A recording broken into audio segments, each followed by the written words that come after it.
Shivananda, Shivananda, Pahimam. Shivananda, Shivananda, Shivananda, Rakshamam. Shivananda, Shivananda, Shivananda, Pahimam. Shivananda, Shivananda, Shivananda, Rakshamam. Om Jesus, Om Jesus, Om Jesus, Om. Om Jesus, Om Jesus, Om Jesus, Om. Om Jesus, Om Jesus, Om Jesus, Om. Om Jesus, Om Jesus, Om Jesus, Om.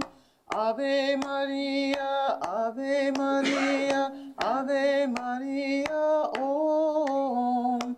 Mary Mata, Mary Mata, Mary Mata, Om. Ave Maria, Ave Maria, Ave Maria, Om. Ave Maria, Ave Maria, Ave Maria, Om. Lord Buddha, Lord Buddha, Lord Buddha, Pahimam. Lord Buddha, Lord Buddha, Lord Buddha, Rakshamam. Lord Buddha, Lord Buddha, Lord Buddha, Pahimam. Lord Buddha, Lord Buddha, Lord Buddha, Rakshamam. Chidananda, Chidananda, Chidananda, Pahimam. Chidananda, Chidananda, Chidananda, Rakshamam. Chidananda, Chidananda, Chidananda, Pahimam. Chidananda, Chidananda, Chidananda, Rakshamam. Gangarani, Gangarani, Gangarani, Pahimam. Bhagirati, Bhagirati, Bhagirati, Rakshamam. Gangarani, Gangarani, Gangarani, Pahimam. Bhagirati, Bhagirati, Bhagirati, Rakshamam. Om Shakti, Om Shakti, Om Shakti, Pahimam. Brahma Shakti, Vishnu Shakti, Shiva Shakti, Rakshamam. Om Shakti, Om Shakti, Om Shakti, Pahimam. Brahma Shakti, Vishnu Shakti, Shiva Shakti, Om Adi Shakti, Mahashakti, Parashakti, Pahimam. Adi Shakti, Mahashakti, Parashakti, Pahimam. Icha Shakti, Kriya Shakti, Jnana Shakti, Rakshamam. Icha Shakti, Kriya Shakti, Jnana Shakti, Rakshamam. Om Tat Sat, Om Tat Sat, Om Tat Sat, Om. Om Shanti, Om Shanti, Om Shanti, Om. Om Tat Sat, Om Tat Sat, Om Tat Sat, Om. Om Shanti, Om Shanti, Om Shanti, Om.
मनसेन्द्रियर्वावधत्मनामा प्रकृतिस्वभावात् करोमि यद्यत् सकलं परस्मै नारायणाय समर्पयामि श्रीमन्नारायणाय समर्पयामि।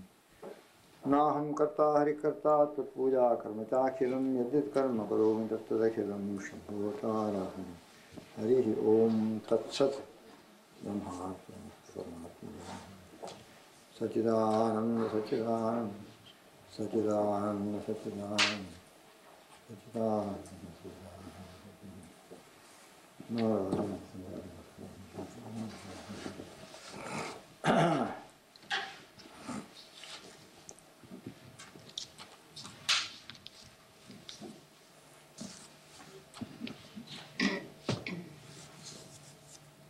कृष्णाय वासुदेवाय देवकी नंदनाय च नंदगोपकुमाराय गोविंदाय नमो नमः। कृष्णाय वासुदेवाय हरे परमात्मने प्रणतक्लेशनाशाय गोविंदाय नमो नमः। कृष्णाय यादवेन्द्राय ज्ञानमुद्राय योगिनी नाथाय रुक्मिणीशाय नमो वेदांत वेदिने।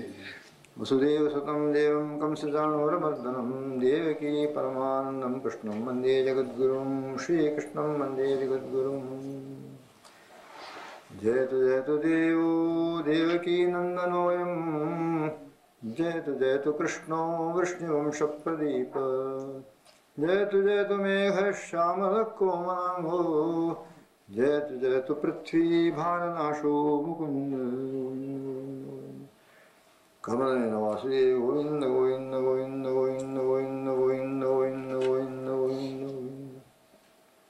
ओम नमो भगवते वासुदेवाय ओम नमो भगवते वासुदेवाय ओम नमो भगवते वासुदेवाय ओम नमो भगवते वासुदेवाय ओम नमो भगवते वासुदेवाय ओम नमो भगवते वासुदेवाय ओम नमो भगवते वासुदेवाय ओम नमो भगवते वासुदेवाय ओम नमो भगवते वासुदेवाय ओम नमो भगवते वासुदेवाय ओम नमो भगवते वासुदेवाय ओम नमो भगवते वासुदेवाय ओम नमो भगवते वासुदेवाय ओम नमो भगवते वासुदेवाय ओम नमो भगवते वासुदेवाय ओम नमो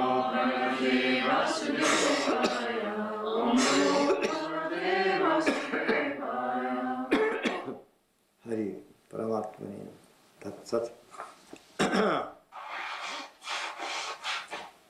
Radiant divinities, beloved and blessed sadhaks upon the path of sadhana, spiritual practices and disciplines,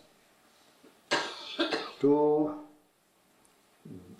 bring about a gradual ascent of your spirit to progressively higher and higher states of consciousness and experience, culminating ultimately into God experience or divine experience. You don't want to use the word God, divine experience or cosmic consciousness. To all of you, we had shared some inspiring highlights from the life of a great soul yesterday. And this morning I had occasion to mention that such occasions are to be seen not merely as a device for keeping up the memory of a person, not merely a tradition to enable us to pay homage, tribute to his memory, but also they have a practical, pragmatic purpose, with which purpose only this custom, this tradition was woven into the fabric of the life of people, so that upon such occasions our own spirit may be given a fresh impetus towards idealism. It is with the specific practical objective of helping us to ennoble ourselves, to raise our lives to a higher level, our conduct to a higher standard of conduct, and thus bring into our life a new light, a new dimension, a higher upliftment, so that each year, if you wind up a clock and set it going, after some time the hold up clock once again runs down. You have to rewind it. Rewind it. And you go on doing this process. See, every 24 hours, if it is a conventional clock. Otherwise, every once in 7 days, if it happens to be a special kind of a clock, winding up once in a week. But nevertheless, periodical freshening of the impulse, see, for progress, for onward movement, see, seems to be necessary for the human being in order to fulfill God's plan for him, namely evolution, which means an ascent unto perfection, which is our destiny, and which perfection already inheres in us as the very inner truth of our essential nature. We are divinely perfect. Even when imperfections are present, actively present, in lesser aspects of our personality, in our body, in our mind, in our intellect, in our life, in different dimensions or different fields of its expression, we may not be perfect. On the contrary, we may even have not only imperfection, we may even have blemishes which are not to be there. Nevertheless, even in the midst of this situation of seemingly active imperfections in our being, we are divinely perfect. This being the truth, it can never change. Truth does not alter. Truth does not undergo any change. It is always unchangingly present in all the 3 periods of time. That is why it is called truth. It is an eternal fact. You are divinely perfect. That perfection cannot change, cannot go, because it is God's perfection. It is not a relative perfection. See, it is not created perfection. It is the eternal perfection that is, the eternal fullness that is, because it is part of God. It is the God nature in you. It is the Spirit of God in you. It is the Ruh, or the Roshni, or the light of Allah in you. Jivo Brahmaiva Naparaha. The individual soul is no other than Brahman, or the absolute being. He is no other than absolute being. Therefore, this inherent perfection, for being made fully unfolded, is God's plan for each individual soul. For the potential for it is what the soul is. Soul is a center or nucleus of latent perfection. Dormant divinity. Vivekananda said, "Ye are all sleeping gods. Wake up." Slumbering gods. He used the word God. So whether you call it sleeping gods, slumbering divinities, dormant divinities, latent perfection, there it is, that is the fact. And that this plan of God for each individual soul, this divine destiny of each one of you, for the fulfillment of this divine destiny, a steady onward progress, is the great desideratum, the great requirement, the great necessity, the desire, a dimension of our life, a a dynamism towards God, a will to Satchitananda. We must will ourselves to Satchitananda, not merely being a director of a company or a top executive of some organization, not merely willing ourselves to have become the holder of the lightweight, welterweight championship in boxing, not merely to be a acclaimed guru of the whole world. Will to Satchitananda, no more, no less. For we are in fact Satchitananda Atma, because the Supreme Reality is Satchitananda Bhagavan, Satchitananda Brahma.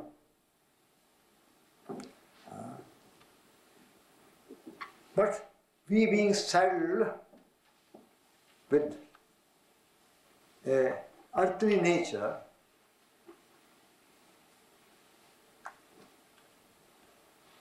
this earthly nature not being perfect in itself, on the contrary, it holds us down.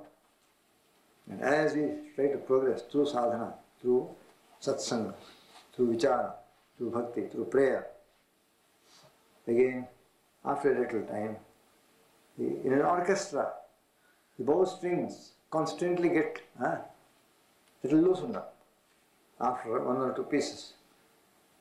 So the conductor has to give a pause.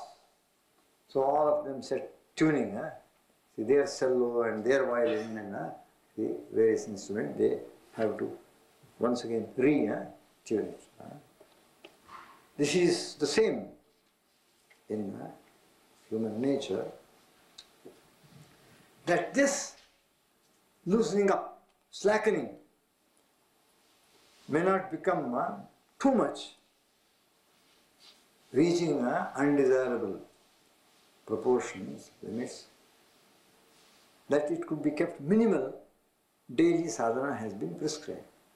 Without fail, every day, systematically, with utmost regularity, you must go on meditating, praying, doing japa, studying the scriptures, reflecting, practicing yoga, practicing discipline, self-control, moderation, occasional vows, occasional fast, occasional vigils. All this because this, if this upward, onward, Godward movement is constantly kept up on your part in the form of regular, unfailing, daily discipline practice, this loosening up of our spirit, of our enthusiasm, of our aspiration will be kept to the minimum. See? But if it is not thus boosted up and kept see, at a certain level and a certain state of the fitness through regular sadhana, then the loosening up moment becomes more. And gradually we will find ourselves in a state when we seem to have lost all aspiration, lost all enthusiasm, and seem to be in a very, very sorry state. And then afterwards to stoke up the whole thing, the mechanism becomes difficult. So we should never allow it to go down to that level, to Arjuna's level. To that end, periodical special days when we engage in special sadhana, special worship, gather together, all of them, and then do Sankirtan. Whole night vigil in Sankirtan and worship in Mahashivaratri day. Worship and praise of God and prayer and Sankirtan till midnight, 12 o'clock upon birthday of Lord Krishna, Janmashtami day. In this way, ever so many occasions, how much of prayer, how much of the devotion the devout Christian does upon Good Friday, Saturday and Easter Sunday. So it's a complete renewal of one's devotion to God, one's fervor, one's faith, one's fervor. And it will be various other lives of saints. So many occasions, so many special days have been incorporated into the 12 month of a year, calendar year, by our ancestors, by our forefathers, especially with a view to give us this necessary boost, to counter that backsliding or slackening, and as a process of periodically tightening up the spring, as it were, so that our spiritual the movement is always kept up to a certain level, see, of desired tempo. Tempo. It does not loosen up. It does not slacken. In addition, in the same way, as all these days have this special objective, a practical objective upon our ethical and spiritual dimension, to keep us always forward, progressive, and dynamically moving forward towards ideals, towards goals. Similarly,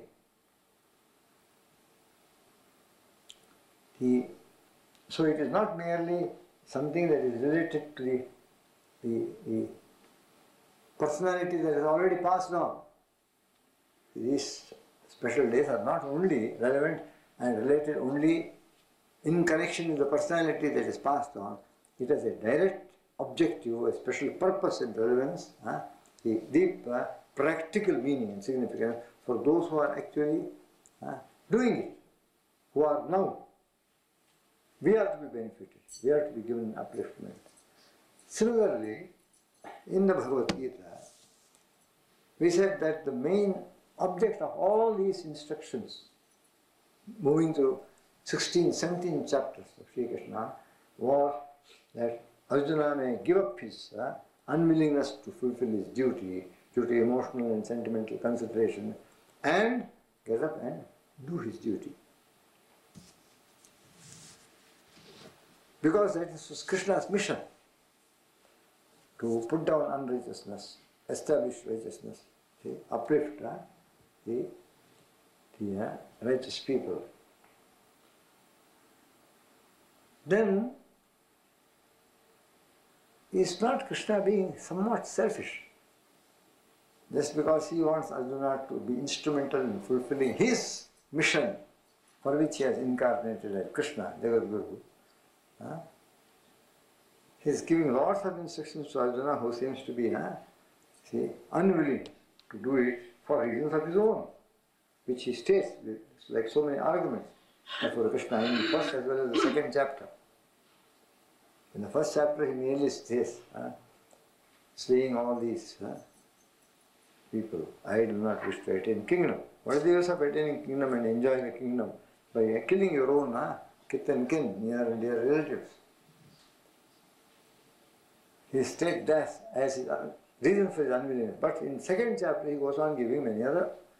He says, what will be the consequences if all these male members of families are slaughtered, and the family will be left only with old people, old men, maybe grandfathers, granduncles and women, and maybe little children. So the entire family will be demoralized.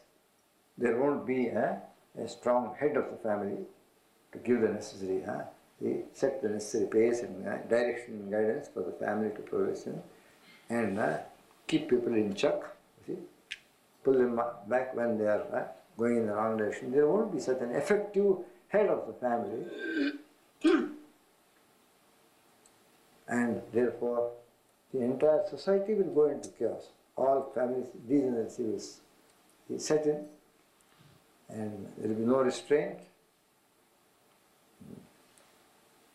So he goes on giving many arguments, and he says it is a sin. Society will become go into chaos. All this, he argues many things. Yet in spite of all that, Krishna says, no, you are all wrong. Is it surely only the objective of making Arjuna do his duty, because by that Krishna is able to fulfill his mission? Or is there another objective which, far from being selfish, is on the contrary the proof positive of the grace of the God, grace of the divine, love for humanity? love for the bhakta. Is there a second? Very, very much so. Very much so. The entire Bhagavad Gita is in order that Arjuna at that moment and all mankind ever since that time through millennia, thousands of years, centuries and generations, all mankind may not run into unhappiness, sorrow and suffering. They may attain happiness, they may get peace. See? They may be freed, liberated from suffering, sorrow and pain which seem to be unavoidable, inevitable in human life. It is a gospel that is meant to liberate human beings from confusion, from sorrow, see, from suffering, and give them peace and happiness. Freedom from sorrow and giving them peace and happiness. Is there any indication that this is the main reason for Krishna's concern? That this dear devotee of mine, this very, very beloved friend of mine, is in the state of such acute suffering and sorrow.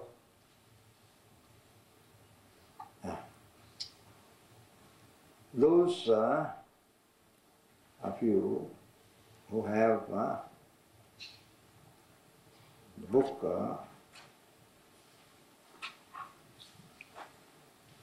will find very interesting thing.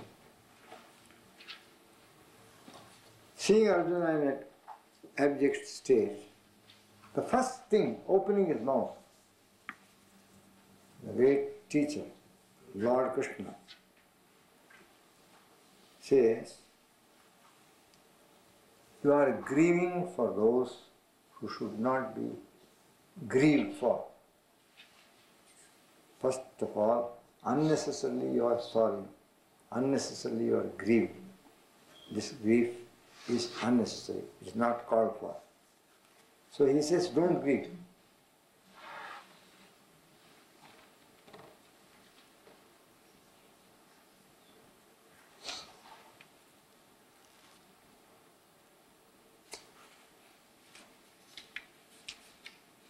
One of the main things, after telling him, come, get out of this state.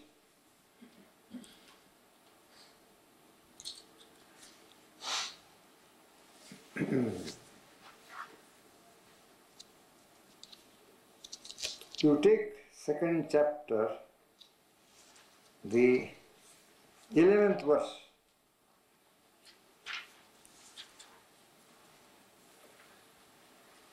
Ashotyan anvasotastvam prajnavalamscha bhashase gatasun agatasumscha namsotanti panditaha. Be wise.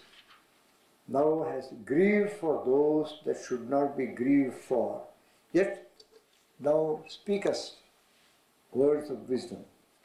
The wise neither grieve for the living nor for the dead. And Gurudev writes in the commentary, the philosophy of the Gita begins from this shloka or verse.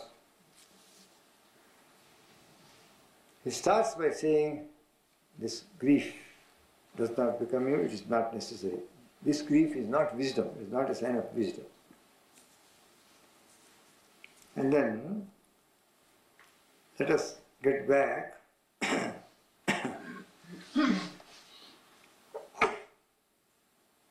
to the 18th chapter.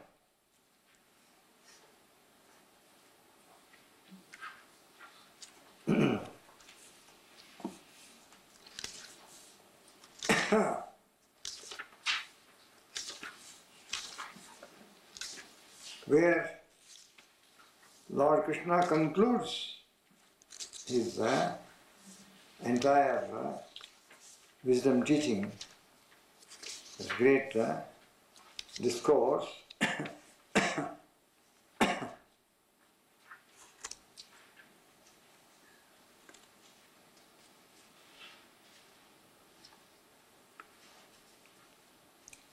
You see verse 66 of 18th chapter.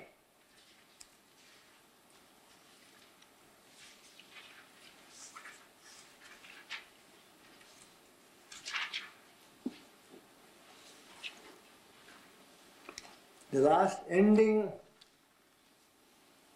word that Lord Krishna has to say, Sarva Dharman Parityajya Mamekam Sharanam Vraja Aham Tva Sarva Papebhyo Mokshayishyami Ma Shuchaha.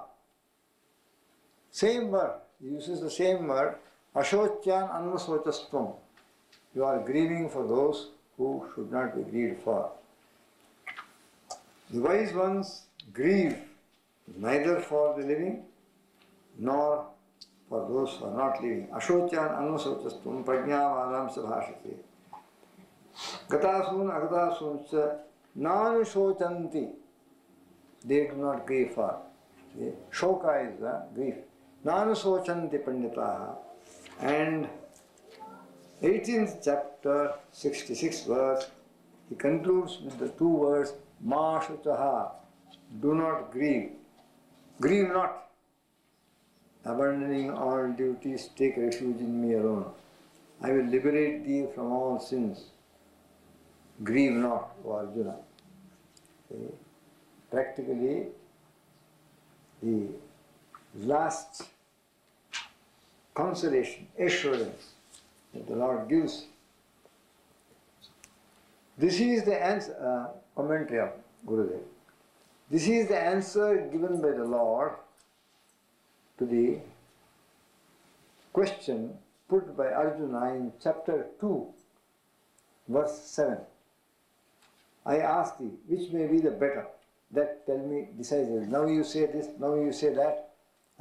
Please tell me, don't confuse me by saying this is good, that is good. Tell me one thing decisively. And Gurudev says, in verse 66 of chapter 18, Lord Krishna is giving the answer to Arjuna's question in chapter 2, verse 7. See? Where he says, please tell me very clearly, I am your disciple, I have surrendered myself to you, I come, take your shelter. Please tell me decisively. See? I do not want this confusion. What should I do? I am thy disciple, supplying to thee. Teach me. I ask, which may be the better? That tell me decisively.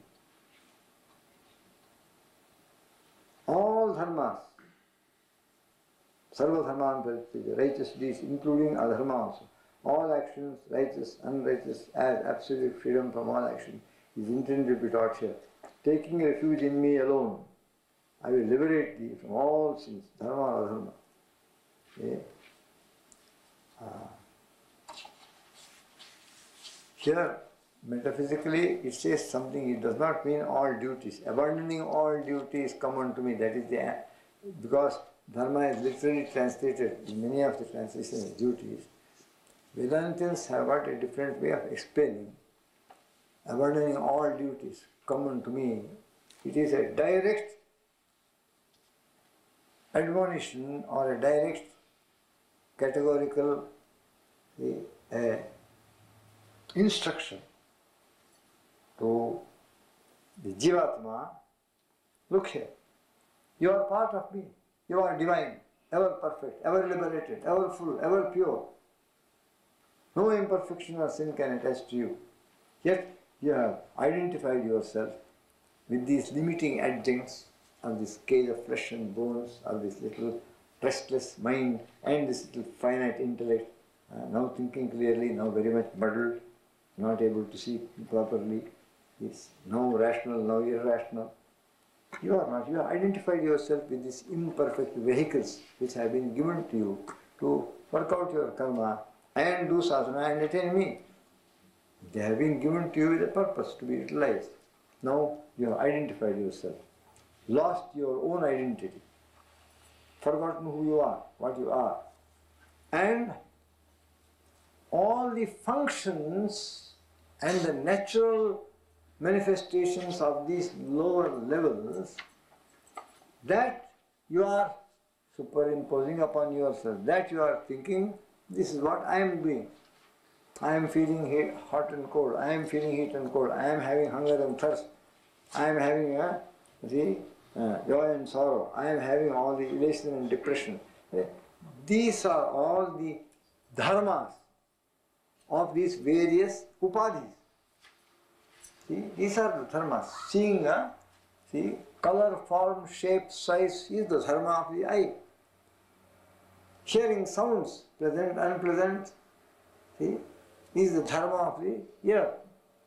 Tasting, sweeter, bitter, sweet, salt, sour is the dharma of the tongue. Similarly, soft, hard, nice, experiencing touch is the dharma of the skin. Fragrance, dharma of the bad smell, good smell, dharma of the India.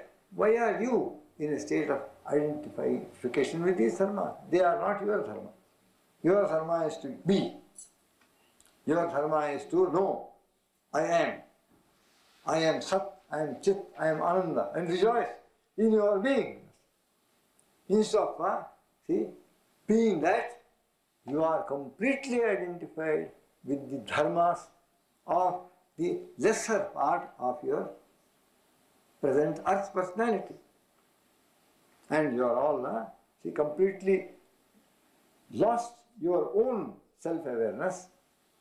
You are completely forgotten your true identity and completely involved in a state of absolute identification with these upadhis and their varied dharmas.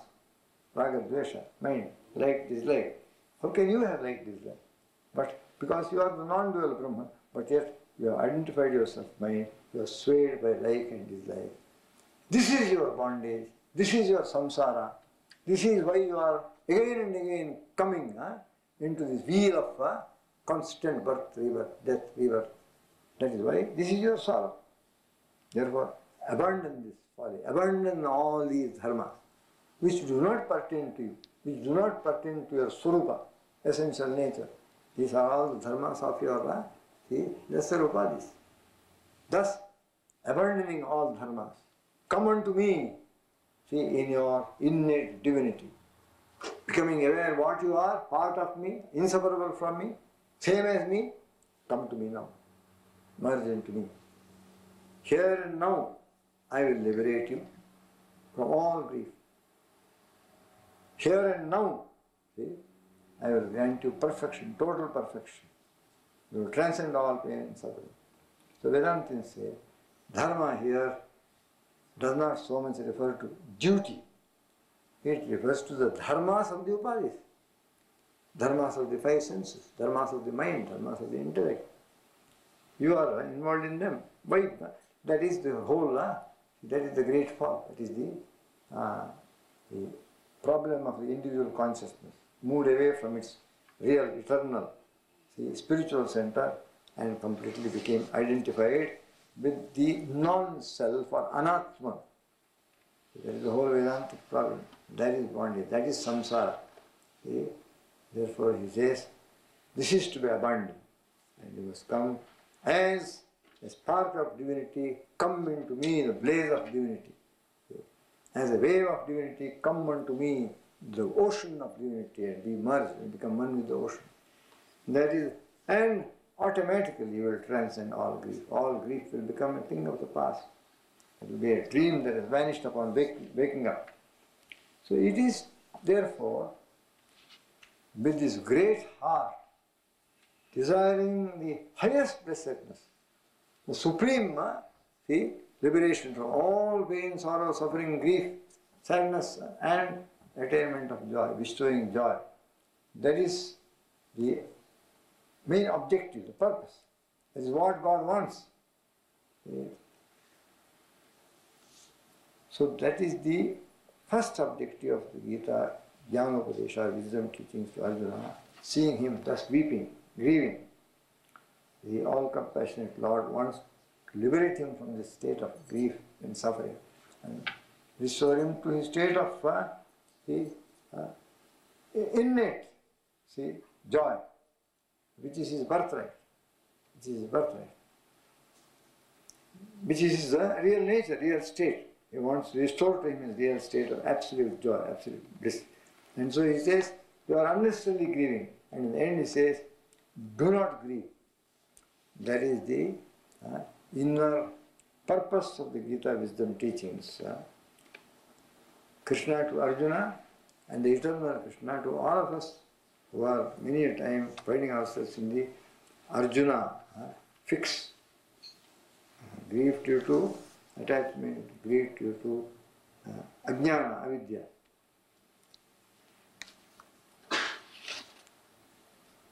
This has to be borne in mind, and while we study the Gita, we must always keep ourselves aware that Gita, we are studying the Gita with the main objective of freeing ourselves, liberating ourselves from the griefs and sorrows of our present state of bondage to samsara, and rising from the state of grief and sorrow to become established in a state of sorrowlessness,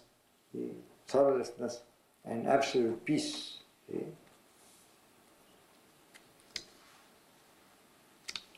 As the blazing fire reduces fuel to ashes, O Arjuna, so does the fire of knowledge reduce all actions to ashes, all accumulated karma.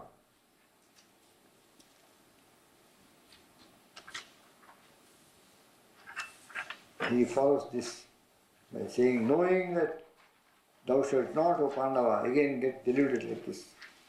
And by that thou shalt see all beings in thyself and also in me. Based upon knowledge, sacrifice all your actions into the fire of yoga. Sacrifice your prana into the fire of yoga, supported by knowledge. Verily, there is no greater purifier in this world than knowledge. He who is perfected in yoga finds it in the self in due course of time. That being who is full of faith, who is devoted to this way of life and who has subdued the senses, obtains this knowledge. And having obtained knowledge, he goes at once to the supreme peace, to grand peace, to grand joy, freedom from sorrow. That is the objective of the Gita. You must approach it and study it as such, with the same objective. How can Gita help me to liberate myself from sorrow? How can Gita help me to liberate myself from restlessness and anxiety and tension? Give me peace.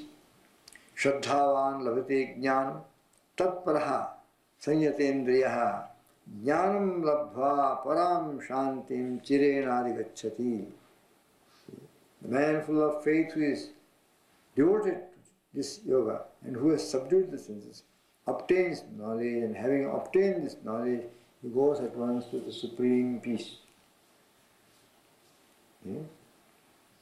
But if you do not repose faith in what I have just now stated in my teaching, and the efficacy of the path that I have chalked up for you, then there is nothing I can do. He says there is nothing I can do, because you are working against yourself. The ignorant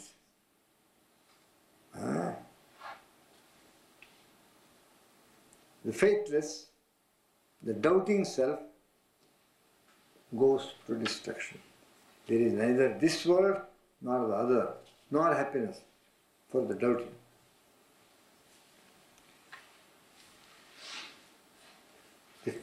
The situation, the condition of the doubter is very deplorable.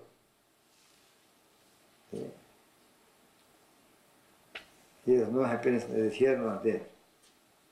He who has renounced actions by yoga, whose doubts are rent asunder by knowledge, who is self-possessed, to such a person action cannot bind. Action does not bind such a person. Therefore, with the sword of knowledge, cut asunder the doubt of the little self born of ignorance, residing in my heart. Therefore, with the sword of knowledge, cut asunder the doubt of the self born of ignorance residing in the heart. Remove the doubt from your heart and take refuge in yoga. Arise, O Bharata. Again, the second time, in the fifth discourse also. Renunciation of actions, O Krishna, thou praisest. And then again, yoga. Just like chapter 2, verse 7. Here in chapter 5, the very opening verse, renunciation of actions, you praise. And again you praise yoga. Tell me conclusively that which is better of the two. That which is better of the two.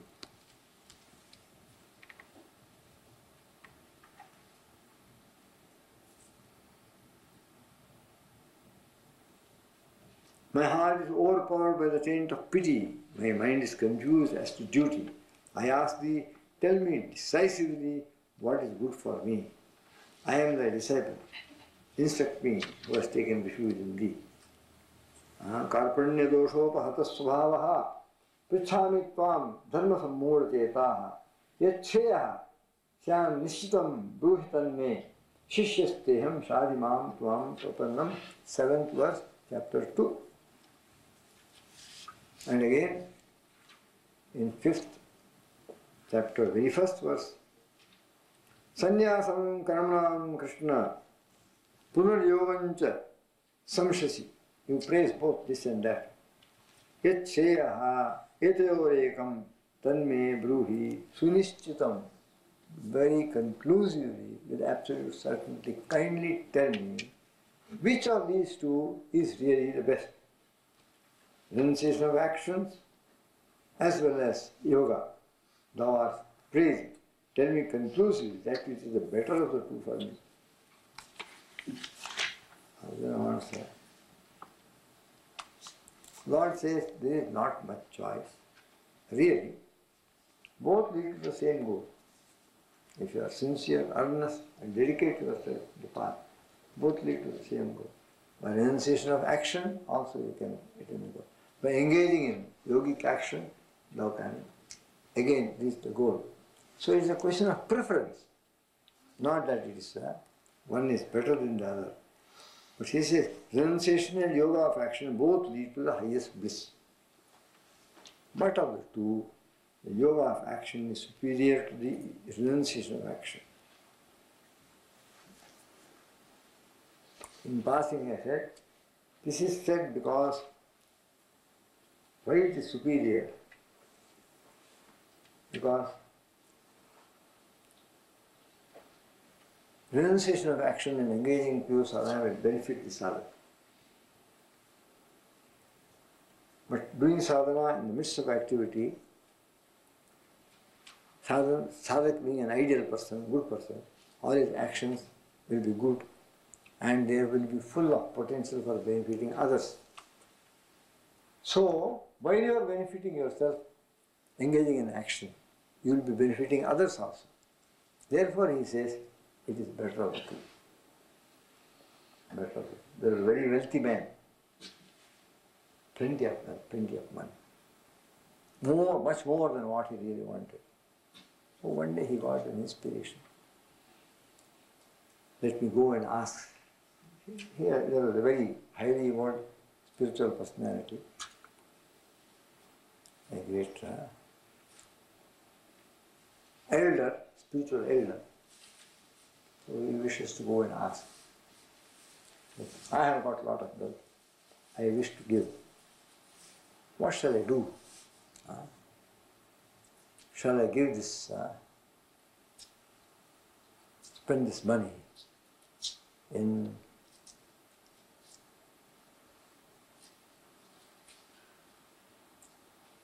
doing good work, building hospitals, or shall I spend this money? Shall I give it to the church?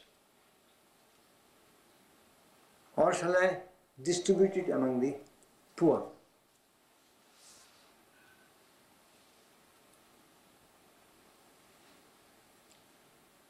Which will bring me greater merit, greater benefit?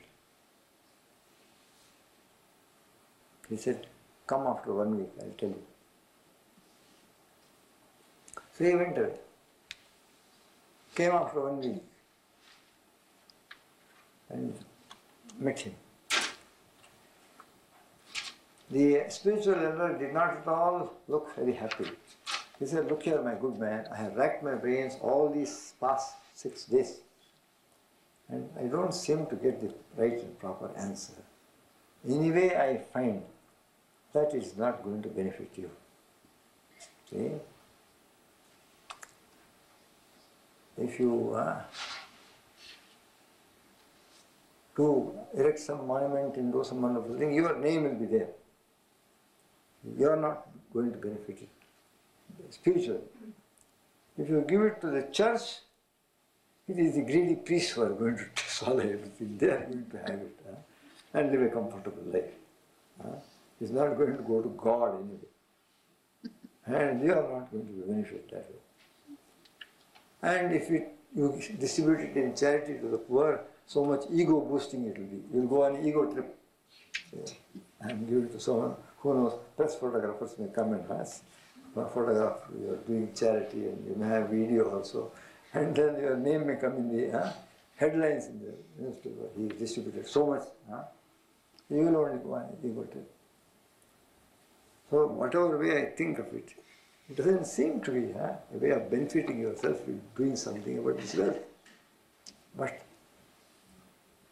said, look here, give it to the poor. It's not going to benefit you anyway. It will make you egoistic, but at least it will help the poor. He says, at least it will help the poor. If you build a big monument, it's not going to help the poor. If you give it to the church, it's not going to help the poor. If you give it away in charity, whether it benefits you or not, at least it will help the poor. So of the 3 alternatives, he said this is the better alternative, best alternative, in this way. So he says, renunciation of action and doing, yes, it may benefit you spiritually, but if you engage in the yoga of action, both lead to the same supreme bliss ultimately. But if you engage in the yoga of action, yoga in the midst of action, all your good activity will not only take you towards the desired goal for you, it will also benefit humanity. Therefore he says, though both will go to lead to the same goal, this is preferable. He says, renunciation and yoga of action both lead to the highest bliss. But of the two, yoga of action is superior to the renunciation of action.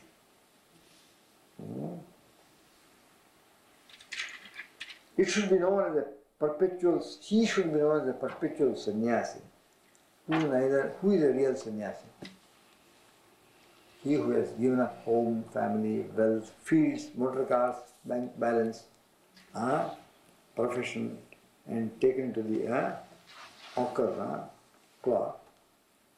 He says, that is, they are all the outward marks of sannyasa. That is not actual sannyas. The real sannyas, renunciation is the key to sannyas. But renunciation of what? Renunciation of what? This outer renunciation of house, property, name, fame, family, wealth, that is one thing, but that is a lesser sannyas. Even if you did this, if you have not simultaneously accompanied it by another inner renunciation, that renunciation is as good as zero. He says, sannyas or renunciation is the renunciation of like and dislike, love and hate. It is the renunciation of the I am this body idea. This wrong, erroneous idea which is holding bound your consciousness upon this lowest of earth plane, causing you no endless trouble. Giving up of this wrong idea is real sannyas. Giving up the I am body idea, giving up like and dislike, love and hate, attraction and repulsion, that is real sannyas. He should be known as a perpetual sannyasin who neither hates nor desires. For free from the pairs of opposites. Oh, mighty armed Arjuna, he is easily set free from bondage.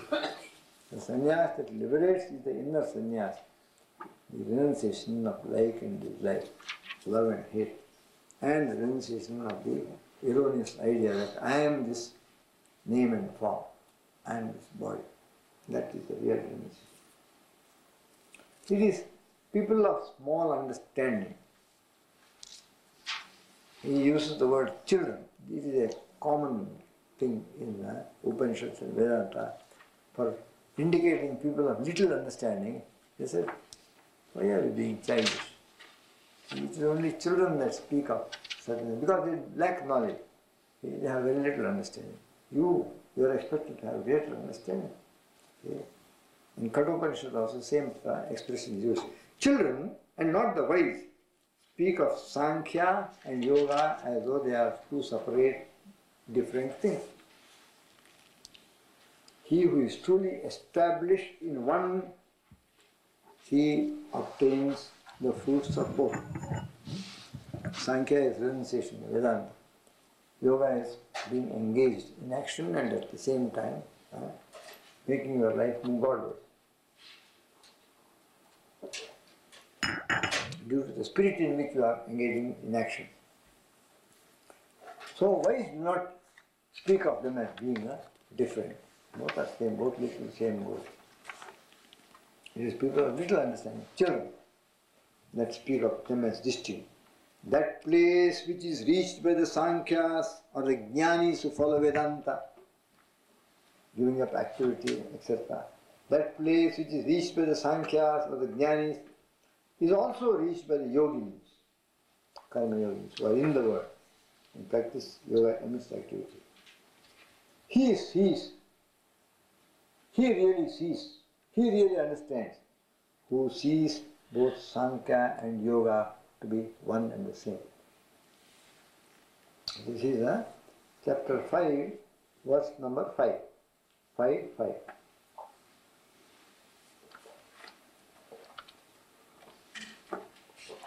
Therefore, develop the right vision, Arjuna. Don't think I am telling you two contrary things. According to the taste and temperament, people take different paths. So why you are thinking that I am putting you into confusion by presenting you for you two things as though they are mutually exclusive and contradictory? No, they are not contradictory. We can meander to both. Therefore, be wise, see properly. Those who have renounced the world and are treading the path of Jnana Yoga or Vedanta are the Sankhyas, isolating themselves through constant Shravan, Manan, Nididhyasan, hearing, reflection and deep meditation, they attain to moksha. Karma yogis who do selfless service, who perform their duties without expectation of any reward, and dedicate their actions as offerings unto the Lord, they also reach the same state as is attained by the Sankhyas. But Sankhyas attain it directly through illumination, enlightenment. Karma yogis attain the same thing indirectly. They attain it indirectly through purification of the heart, and later on when the purification heart progresses, they also renounce. A stage comes whereas the Sankhya or Vedanta and Jnanis renounce right at the very outset, to take to Jnana Marga. Whereas Karma Yogins, they are in the world, they take up selfless service, purify their heart, and then ultimately rise up to a state when renunciation comes to them naturally. They attain it indirectly through purification of the heart and renunciation and the consequent dawn of knowledge of the self through this gradual indirect approach. That person who sees Sankhya and Yoga both to be one and the same, no, not contradictory, leading to the same result, he indeed sees rightly. But renunciation, O Arjuna, is hard to attain without yoga. Here he refers to yoga in the sense of karma yoga. Okay? Because just a little while ago he has spoken of karma yoga. Okay? In the third chapter. But renunciation is hard to, unless you do karma yoga, selfless service, purify yourself. Real renunciation cannot come. Not so easy. But renunciation, oh mighty one, is hard to attain without yoga, karma yoga. The yoga harmonized Muni quickly goes to Brahma.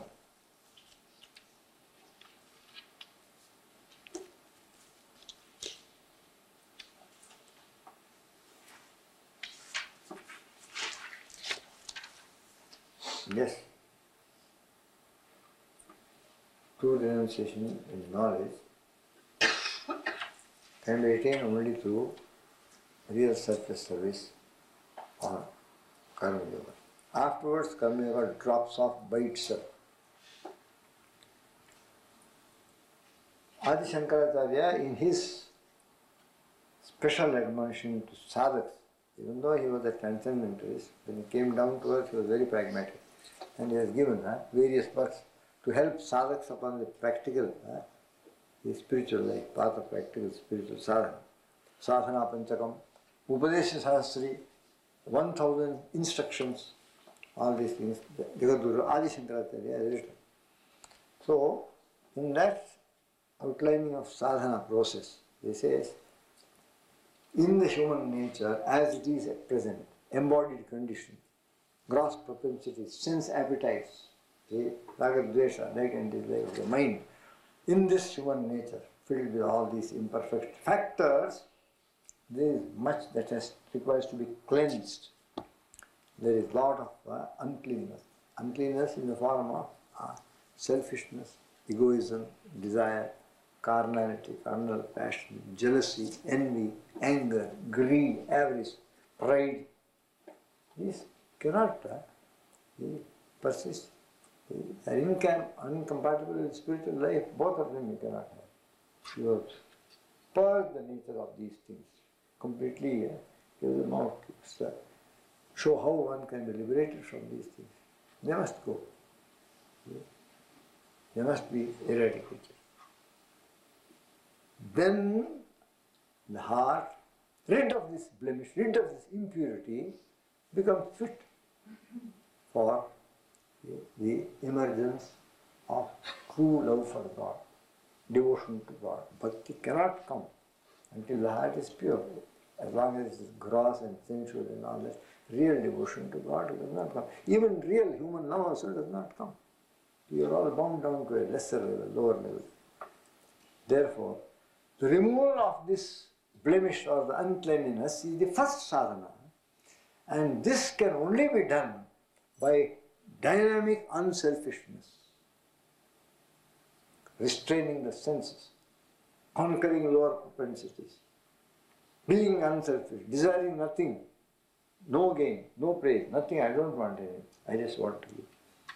So dynamic unselfishness gradually, effectively rids the nature of these impurities like impure desire, anger, avarice, greed, selfishness, self-centeredness. So to get rid of this impurity is karma yoga first. Then the second obstacle is constant restless movement of the mind, its fickleness. And to overcome this, mind must be given an objective upon which it can focus. And now we recollect the teaching of Master Jesus. He says, where the love of your heart is, there you are. The mind automatically goes where heart's love is fixed. Therefore, developing devotion to God means starting to get control over the mind. If you grow in devotion, mind automatically also gets stayed upon that to which you are very devoted. It's stayed upon that for which you have developed great love. To develop bhakti, love for God, is one easy method of taking the mind there and gradually overcoming its constant tendency to restlessness. So to obviate, get rid of the second obstacle, devotion and worship, daily worship. Bhakti yoga. By that, the vikshepa of the mind, the constant, the chanchala, constant movement of the mind. This is overcome by developing devotion and worshipping the personal God. The restlessness of the mind is overcome. The fickleness is effectively countered. Mind becomes steady. Focus upon the beloved object of your devotion. Thirdly, that is the second obstacle. Impurity, the constant fickleness, movement of the mind. Impurity removed through karma yoga, practice of selfless activity, and the constant restless oscillation of the mind gradually removed and overcome by fixing your entire mind upon that great desired objective, that saint, or that great man, or that great reality. See? That is the overcoming of the second obstacle of chanchala. The third obstacle is the subtle veil that hides Brahman. That subtle veil is your own present state of consciousness. With this present state of consciousness, you cannot enter into that state of consciousness. This present state of consciousness has to be cancelled. It does not go away like that, because it has been with you for ages, so many birth after birth. It gets sufficiently rooted and strong, even from this birth itself. See, all impressions from birth onward, see, they become crystallized into your idea of yourself. Psychologists have a great difficulty in making you get rid of these things which have become crystallized in you. So many deep-rooted neuroses, complexes from early infancy, the infantile environment, experiences, all that has happened to you, they go to make your present the character and consciousness, and to gradually free you from it. So many sessions you have to go to a psychiatrist. He makes you regress, and then get rid of all these inhibitions, etc., that have grown only from this one birth, because that is all that they know. But the endophilosophy says, no, it is much worse than you think. It is accumulated and become deep-rooted over so many births. And so get rid of this body idea. I am Jiva, I am an individual, I am a separate soul. This is a long, deep-rooted thing you have carried over and made it stronger and stronger. So many births, it does not go. Therefore, that is the veil that hides you and Brahman. The veil of avidya, the veil of ajnana, the obstructing veil of nescience, or spiritual ignorance. That veil has to be removed. There is only one way. See? The lower impurity is removed by unselfish karma yoga. The constant fickleness of the mind is steadied through developing devotion to the personal God and focusing upon it. Two obstacles. The main obstacle is your false consciousness, the veil of false consciousness. That can be destroyed only through constantly practicing the correct consciousness. Correct consciousness, arousing in your mind the strong current of I am Brahman, I am the eternal, unborn, see? Beginningless and endless, imperishable, infinite. It is called Brahmakara Vritti. See, Brahmakara Vritti. Patanjali says, Yogas Chitta Vritti Nirodha. All these vrittis, thought waves must be completely inhibited, completely made to stop. But then are you going to enter into a void, nothingness, zero? No. Vedantin says, no. All wrong thought waves, which now constitute your greatest problem, you see, they have to be got rid of. And much as the yogic process may be effective in subduing and removing them, the ultimate method is not by going on inhibiting. That is the negative aspect of as they arise, subdue through pranayama, through. But the ultimate is, if you want to eliminate them once and for all, arouse in their place a great vritti which has so much power. All these things are nullified and burned to ashes. That is arousing in the mind. Getting rid constantly through the practice of yoga, all these lesser, wrong, error vrittis, and arousing in the mind what is known as the Brahmakara vritti.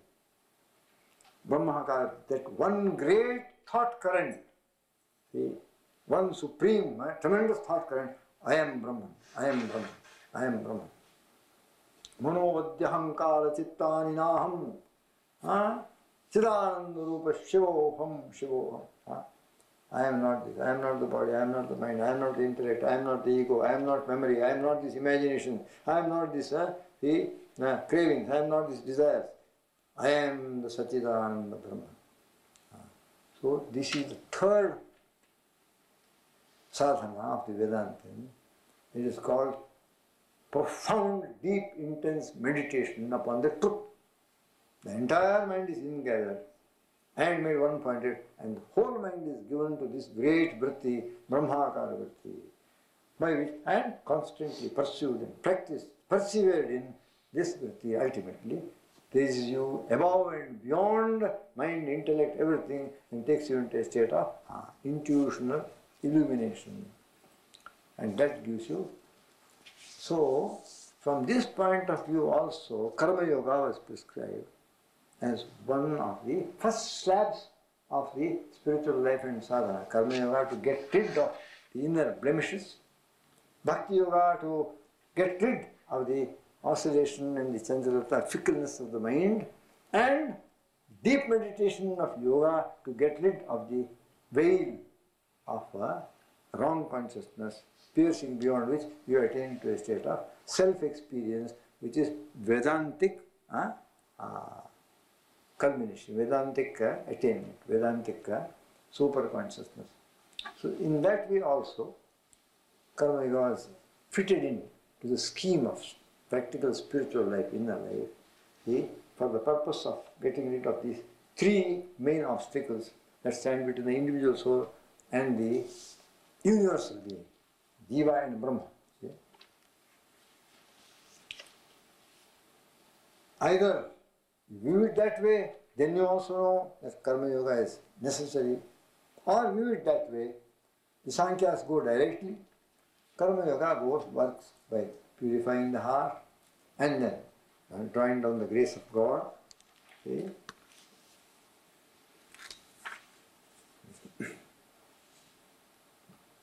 So he says, thus these two are the same, but one goes directly, one goes indirectly.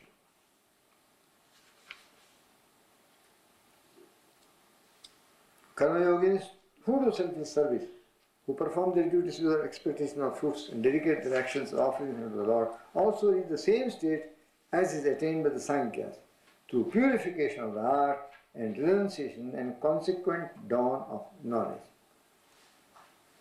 See? And man of Sankhya goes directly. Therefore, that man really sees and understands, who sees Sankhya or Vedanta and Yoga, Karma Yoga, see, as leading to the same goal, both one, not different, only distinction. But renunciation of mighty arm is hard to attain without doing Karma Yoga first. Therefore, the yoga harmonized Muni quickly goes to Brahman. So here he says, why Karma Yoga is necessary? Because that supreme renunciation, unless you have got profound previous sanskara of much sadhana done in a previous birth, it is not easy to get that renunciation. Engaging in Karma Yoga gradually prepares you and helps you to, enables you to get that renunciation. Therefore it is important. He who is devoted to the path of action, whose mind is quite pure, who has conquered the self, who has subdued his senses, who realizes the self as the great self in all beings, such a being is not bound by his karma because he does it as yoga. He is not tainted by action. Okay? Apparently he is acting, but he is not touched by action. Yoga yukto vishuddhatma vijitatma jitendriya sarva bhutatma kurvannapi na lipyate. Even though he is engaged in action, that karma does not bind him. See? He who is harmonized by yoga, he who has purified his mind by devotion to performance of action, duties, he who has conquered the body and who has subjugated the senses, whose self is the self of all being, he will not be bound by action, although he performs actions for the well-being of all others, all beings, in order to set an example for them. Thus, a yogi with knowledge, when he is doing karma yoga, he knows that I am really not doing anything. See, actions are being done through my body and with the instrumentality of the mind, but the towards someone is higher. I do nothing at all. I do nothing at all, in quotes. Thus would the harmonized knower of the truth think. He will not think, I am doing this. Okay. Hearing, seeing, hearing, touching, smelling, eating, going to sleep, breathing,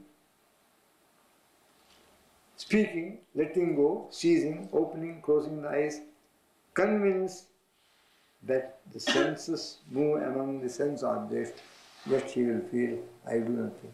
Whether he is hearing or seeing or whatever he is doing, he will say, it is being done. I do nothing. So he completely devoid of the ego sense of doership. He who does actions, offering them to Brahman, abandoning attachment to the fruits, to the enjoyment of the result of action. Such a one is not tainted by sin as the lotus leaf is untainted by water.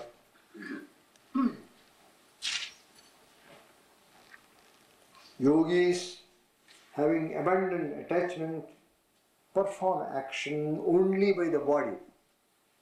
In their consciousness they are fully clear that we are not acting. They perform actions only by the body. That means mind is not involved in it, through ignorance. Yogis, having abandoned attachment, perform actions only by the body, by the mind and intellect, for the purification of the self, and even by the sense, for the purification of the self. Yogi here means karma yogi, who is devoted to the path of action, who is free from egoism and selfishness, who works for the purification of their heart without the least attachment to the results of their actions. And they dedicate all their actions to the Lord as offering.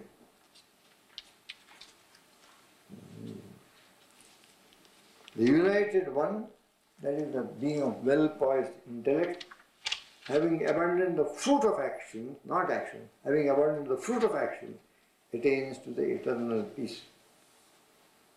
Yukta karmapalam tektva shanti mapnoti naishtikim.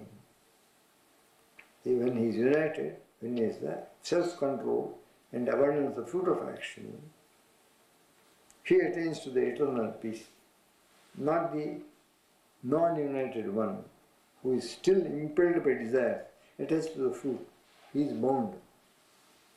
Therefore,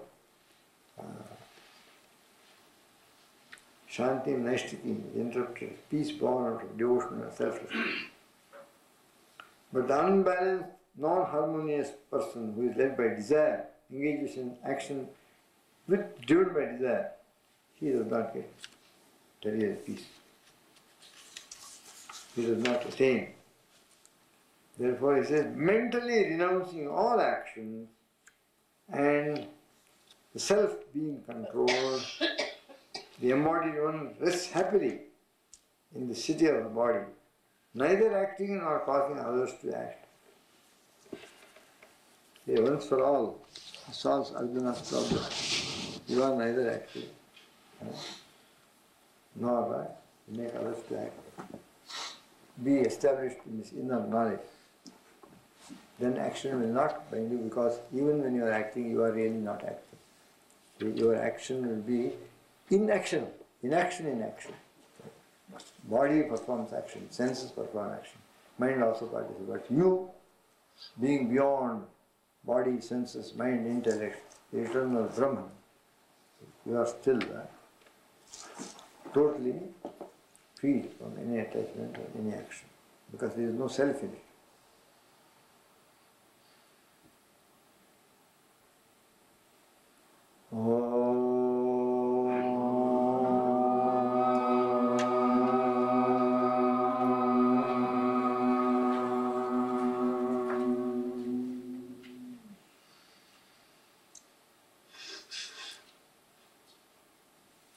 Om Namo Bhagavate Vasudevaya.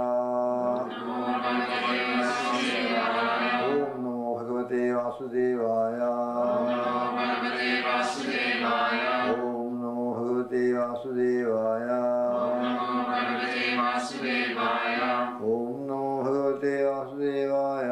Om Namo Bhagavate Vasudevaya.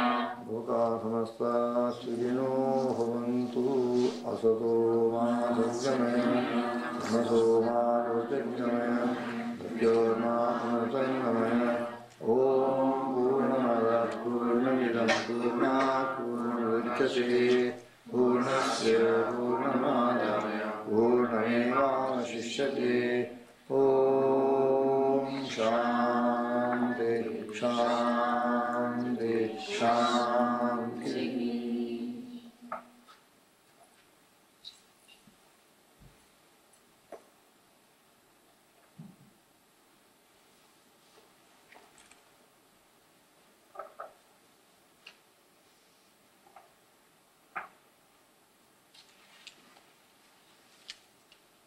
Peace, peace unto all beings in this universe. Peace be unto you all. God bless you. Bol Krishna Bhagavan ki jai. Gita Mata ki jai. Hey. Hey.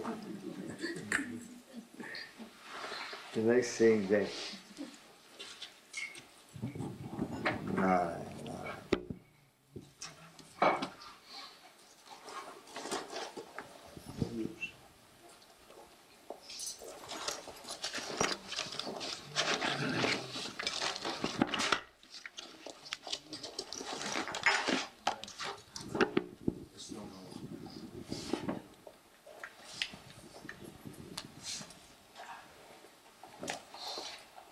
I understand you like your library book, autobiography of a Gandhi. This, I will, today it may be here, tomorrow, a couple of days, I'll page to the nice illustration.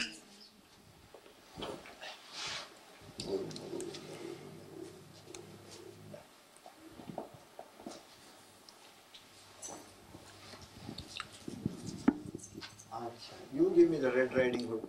Yes. What was this tiny little plant, flower plant that was there?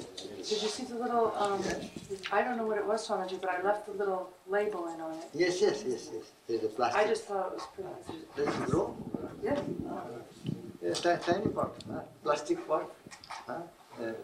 Two of half a dozen leaves and some flowers. Maybe someone who has more knowledge of it should just tend. It's pretty, sitting pretty. Oh.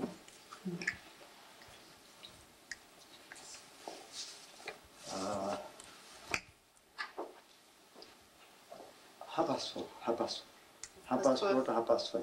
1 hour. 4:30 to 5:30 this afternoon.